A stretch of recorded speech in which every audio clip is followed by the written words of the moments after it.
Joining us right off the top is the man of the hour, Mr. Keith Hernandez. Buddy, congratulations once again.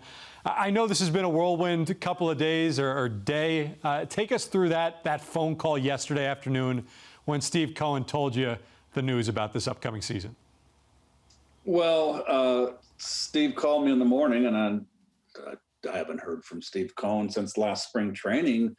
And he's on my phone book, in my phone book. So the name came up, and I'm going, what the heck's he calling me for?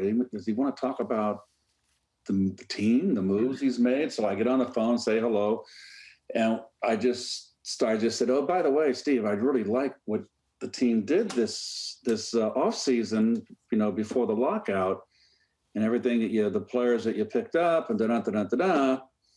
And we talked for around 7 minutes or so about that. Then he just said, well, you kind of interrupted and goes, well, I didn't call you for that reason. I have something else to tell you.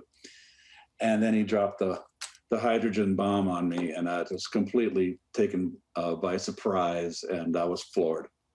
I mean, it's such a great story that, and you've talked about it, that this is not something that was even on your radar. So why would you think that he was calling you about anything differently? And, you've had so many honors over the course of your career, and certainly last year getting into the Cardinals Hall of Fame. You got into the Mets Hall of Fame years ago, but two-time World Series champion, 11-time Gold Glove winner, MVP, batting champ. Where does an honor like this rank in I guess, your entire career? Where does a number retirement stand with the rest of those? Well, it's the highest honor that can be bestowed on a player by an organization. It's something I've never even dreamed of or fathomed. I've been in the two Hall of Fames are great, but to retire a number is really it's just in a different stratosphere. I'm just flabbergasted. I am enormously honored, obviously. I am so much looking forward to July 9th when we have the ceremony.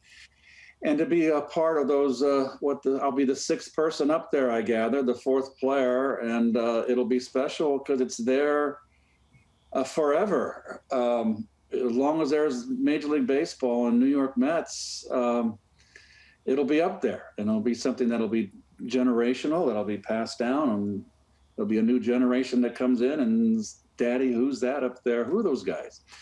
And it'll be me. And it's just really amazing. And well-deserved, Keith. Congratulations, buddy. Long overdue in my mind, too. And as a guy that grew up in the Cardinal organization and followed your tenure there, it was well documented. I was well aware of the fact that you weren't very happy with the trade to New York originally. So when in your tenure in New York, outside of winning the 86 series, did you, realize and really feel like that was the right decision to stay there after 83? I think around 2 weeks into spring training in 84, I was surrounded by all these young guys. Before, I was always the youngest guy in the Cardinals. And now the roles were reversed. I was 30, and I had all this young talent around me, and it didn't take me long observing as spring training advanced that, oh my gosh, there's Dwight Gooden, there was Ron Darling, there was Darryl, Wally Backman, Lenny was an invitee, Dykstra, and you couldn't help but notice that there was a lot of talent, and there was all this energy that they brought, all this youth, and they were just chomping at the bit. And it really, I needed at that point in my career, I really considered the Mets the second half of my career. And I really think that I needed a new motivation. And that team and that spring training did it. Now, I didn't think we were going to win 90 games that year and, almost win the division.